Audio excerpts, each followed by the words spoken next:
और 3 उस्तदां विच पहला उस्तद बारे में तुहानू दसिया की है तेरा नाम पाक मनिया जावे। जदों तुसी ये प्रार्थना करन दे समां विच याद रखना खुदा दा नाम हमेशा पवित्र है। सानू खुदा दा नाम पवित्र मनाउण नहीं सकदा, नहीं सकदा, क्योंकि खुदा दा नाम हमेशा पवित्र है।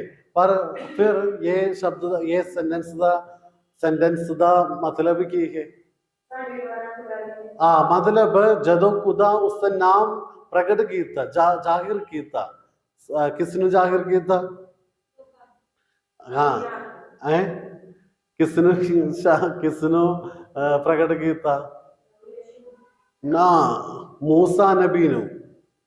मूसा नबी पूछता है तुसी कौन है? देन खुदा उसका नाम कहता है। Chart which